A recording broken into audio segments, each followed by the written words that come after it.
গ্রামে দেখা দেয় এক ভয়ঙ্কর মাথাকাটা ভূতের আতঙ্ক।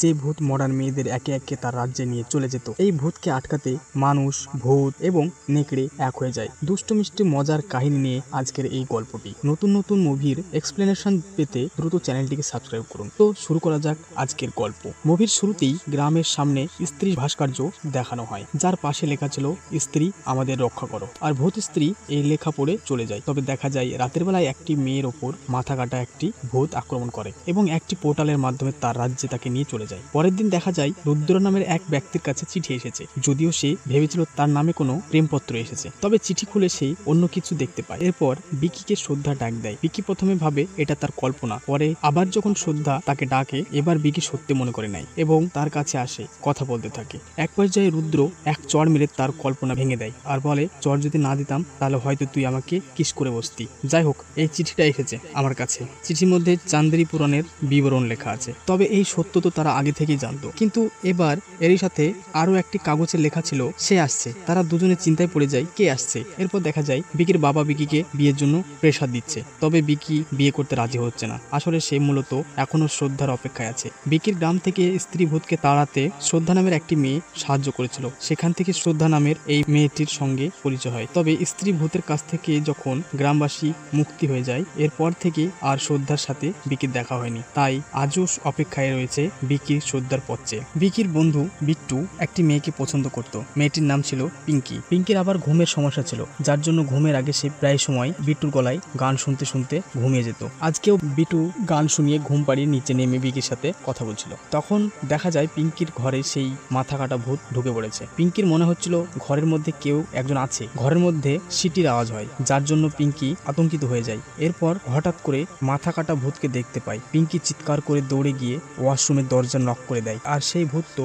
দরজায় জোরে জোরে আওয়াজ করতে থাকে। পিঙ্কির চিৎকারের আওয়াজ বাইরে থেকে বিট্টু আর বিকি শুনতে পেয়ে দৌড়ে ঘরের ভিতরে আসে। তখন দেখা যায় পুরো ঘর এলোমেলো এবং দেওয়াল ভাঙা। পুরো এলাকায় লোক পিঙ্কিকে খুঁজতে থাকে। রাস্তায় রুদ্র বড় পায়ের ছাপ দেখতে পায়, যার জন্য বলতে থাকে এটা হয়তো কোনো দানবের পায়ের ছাপ, কোনো দানবই হয়তো পিঙ্কিকে নিয়ে গিয়েছে। তখন পাশ থেকে একটি লোক বলে ওঠে মাথা কাটা একটি ভূত নিয়ে গিয়েছে। কেউ তার কথা বিশ্বাস করতে না চাইলেও লোকটি তখন পিঙ্কির পায়ের একটি মোজা দেখায়, যেটা দেখে সকলে বুঝতে পারে এই লোকটার কথা সত্যি। গ্রামের সবাই এই বিষয়ে নিয়ে নানা কথা বলছিল। তখনই বিকি খেয়াল করে অন্য একটি রাস্তায় কেউ দাঁড়িয়ে আছে। বিকি তার পিছু করতে করতে পুরনো ভাঙা বাড়িতে ঢুকে পড়ে। এক পর্যায়ে বিকি ভয়ে ভাবতে থাকে সেই ভূত স্ত্রী আবারও জাগ্রত হয়েছে, এবার সে মেয়েদেরকে নিয়ে যাচ্ছে। তাই তার কাছে ক্ষমা চাইতে থাকে। তবে তখন দেখতে পায় সেখানে শ্রদ্ধা এসেছে। বিকি এবারও শ্রদ্ধাকে কল্পনা ভাবে। একে একে তার পরিচিতদের নাম বলতে থাকে, হয়তো তারাই এসেছে, কিন্তু কল্পনায় সে শ্রদ্ধাকে দেখতে পাচ্ছে। শেষমেশ বিকি বলে ওঠে, নাও আমাকে চড় লাগাও, না হলে হয়তো তোমার আসল চেহারা দেখতে পাও না। ব্যাস আর কি, প্রেমিকার হাতে একটা কষার চড় খায় বিকি। তবে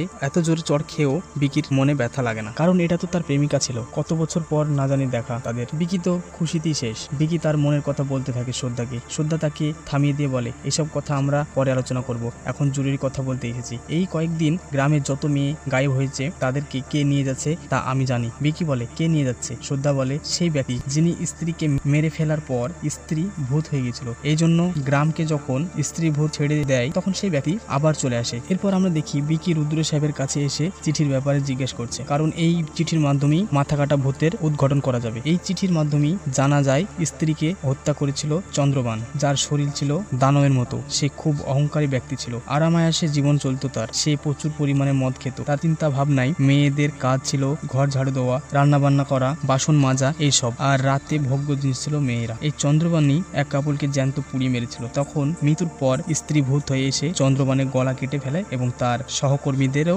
গলা কেটে মাটির তলে পুঁতে রাখে। অর্থাৎ স্ত্রী যখন এই গ্রামকে ছেড়ে দিল, এরপরই সেই গলা কাটার ভূতের আবির্ভাব হয়। বিট্টু বলে, এই সবের ব্যাপারে তোমাকে কে বলেছে? বিকির তো লজ্জায় মুখ লাল হয়ে যায়, আর সে বলে ও চলে এসেছে এবং ওই আমাকে বলেছে। বিট্টু বলে, সবই যখন বলেছে তাহলে আমাদের পিঙ্কিকে কোথায় রেখেছে সেটা জিজ্ঞেস করনি? বিকি উত্তর দেয়, ইস, এ কথা জিজ্ঞেস করতে আমার মনে নেই, তবে এর পরের বার যখন দেখা হবে অবশ্যই জিজ্ঞেস করব। এই বলে বিকি কল্পনায় শ্রদ্ধাকে দেখতে থাকে। তবে এক পর্যায়ে দেখা যায় কল্পনায় শ্রদ্ধা ভূত হয়ে বিকির আঙ্গুল কামড়ে দিয়ে বসে। বিকি ভয়ে চিৎকার করতে থাকে। বিট্টু আর রুদ্র সাহেব কাছে এসে কাউকে দেখতে না পেয়ে বুঝতে পারে সে আবারও কল্পনা করছিল। বিট্টু বলে ওঠে, এমনটাই যদি হতে থাকে আর কিছুদিন পর তোকে পাগলাখানায় দেখতে পারবো। বিকি তো রেগে বলে ওঠে, এগুলো কল্পনা নাই, এটা বাস্তব, সত্যি আছে। এরপর তারা আলোচনায় এটা সিদ্ধান্ত নেয় এই মাথা কাটা ভূতটি শেষ করতে পারবে সে একমাত্র স্ত্রী ভূত। এখন স্ত্রী তো চলে গিয়েছে, তাকে কিভাবে আনা যায়? ভিকি জানাই একজনের মাধ্যমে আমরা স্ত্রীকে ডাকতে পারবো। ভিকি আর বিটু মিলে তাদের বন্ধু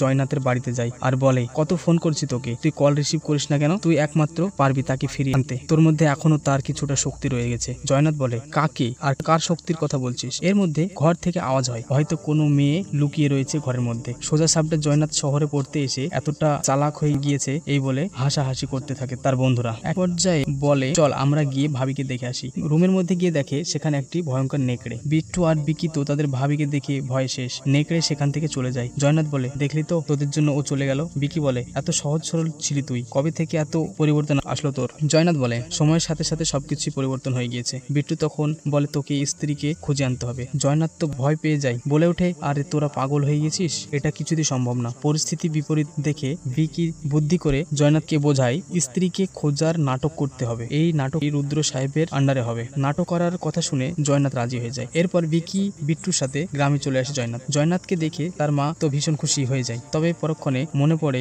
ছেলে হঠাৎ করে কেন গ্রামে আসলো। জয়নাথ জানায় ভিকি বিট্টু তাকে নিয়ে এসেছে। এই কথা শুনে জয়নাথের মা তাদের তাড়া করতে থাকে। সারাদিন তিন বন্ধু মিলে অনেক মজামস্তি করে। রাতের বেলায় রুদ্র সাহেবের বাড়িতে চলে আসে। জয়নাথ রুদ্র সাহেবকে জিজ্ঞাসা করে, নাটকের বিষয় ভূমিকা কখন কিভাবে করব? রুদ্র সাহেব তো অবাক হয়ে যায়। বিট্টু তখন বলে, জয়নাথ তোকে এখানে একটা গুরুত্বপূর্ণ কাজ করতে এনেছি। আমাদের গ্রাম থেকে স্ত্রী তো চলে গিয়েছে, তবে এবার একটি মাথা কাটা ভূত বিট্টুর গার্লফ্রেন্ডকে তুলে নিয়ে চলে গিয়েছে। জয়নাথ বলে, অসম্ভব, একথা আমি বিশ্বাস করি না। ভয়ঙ্কর মাথা কাটা ভূত থাকতেই পারে, তবে বিট্টুর গার্লফ্রেন্ড আছে একথা বিশ্বাস করা যায় না, কোনোভাবেই সম্ভব না। রুদ্র সাহেব বলে, এই দুনিয়ায় অনেক অসম্ভবই সম্ভব হয়ে যায়। যেহেতু বিট্টুর গার্লফ্রেন্ডকে ভয়ানক মাথা কাটা তুলে নিয়ে গিয়েছে, তাকে ফিরিয়ে পাওয়ার জন্য আবারও স্ত্রীকে ফিরিয়ে আনতে হবে। তার জন্যই তোকে সাহায্য করতে হবে আমাদের। অনেক কষ্টে জয়নাথকে তারা রাজি করায় আর সেই পুরানো ভাঙা বাড়িতে চলে যায়। সকলে মিলে স্ত্রীকে খুঁজতে থাকে। এক পর্যায়ে স্ত্রী মূর্তির সামনে এসে দাঁড়ায়। ঠিক তখনই পেছন থেকে জয়নাথকে কেউ একজন টেনে নিয়ে যায়। পরক্ষণে জয়নাথকে তারা দেখতে পায় দেওয়ালে ঝুলন্ত অবস্থায়। সবাই তারা চিৎকার করে তাকে নামানোর চেষ্টা করে। এর মধ্যে জয়নাথ ওপর থেকে ঠাস করে পড়ে যায়। শ্বাস প্রশ্বাস আটকানো দেখে রুদ্র সাহেব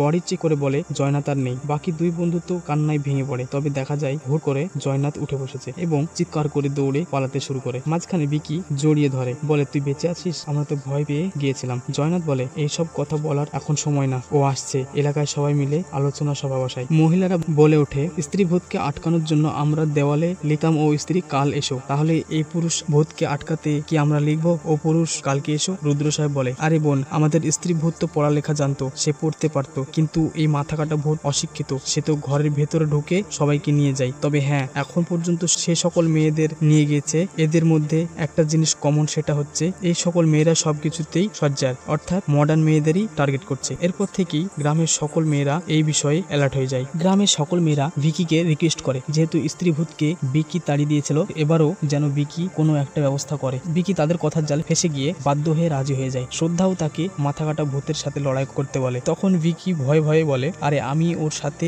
লড়বো কিভাবে? তুমি নিজেই তো তোমার ম্যাজিক্যাল ব্রেনের পাওয়ার দিয়েও ওর সাথে লড়াই করতে পারোনি। শ্রদ্ধা তখন ভিকিকে একটা অস্ত্র দিয়ে বলে, বুকে সাহস নিয়ে এই অস্ত্র দিয়ে তুমি ভূতের মাথায় আঘাত করবে। তুমি যখন স্ত্রীকে আটকাতে পেরেছো, তখন মাথা কাটা ভূতকেও তুমি শেষ করতে পারবে। এরপর তারা প্ল্যান করে কিভাবে মাথা কাটা ভূতকে তাদের ফাঁদে ফেলবে। যেহেতু প্রথমবার এই গ্রামে একটি অনুষ্ঠানের দিন মাথা কাটা ভূতের অস্তিত্ব পাওয়া যায়, সেহেতু রুদ্র সাহেব বলেন তার একজন পরিচিতি নর্তকী আছে, যার মাধ্যমে একটি নাচের ফাংশন অনুষ্ঠিত হবে। হয়তো সেখানে মাথা কাটা ভূত চলে আসতে পারে। বিকি বলে ওঠে, তবে এই পরিবেশে আমাদের জন্য কে আসবে? রুদ্র সাহেব বলে, তোমাদের জন্য না, আমার জন্য। এরপর তারা সবাই সেই নর্তকীর কাছে চলে যায়, যার নাম ছিল সোহা। তবে সোহাকে দেখে তো তিন বন্ধুর হুশই উড়ে যায়। রুদ্র সাহেব সোহাকে বলে, তোমাকে খুব প্রয়োজন আমার। সোহা বলে, জীবন যদি চাও তাও দিতে রাজি আছি। রুদ্র সাহেব বলে, আমাদের গ্রামের এক ফাংশনে তোমাকে নাচতে হবে। সোহা বলে, সত্যি সত্যি জীবন চেয়ে বসলে আসলে গ্রামের খবর তো চারিদিকে ছড়িয়ে পড়েছে, সেই মাথা কাটা ভূত স্মার্ট মেয়েদের কি টার্গেট করছে। রুদ্র সাহেব বলে, আমি যতদিন বেঁচে আছি তোমার কোনো ক্ষতি হতে দেব না আমি।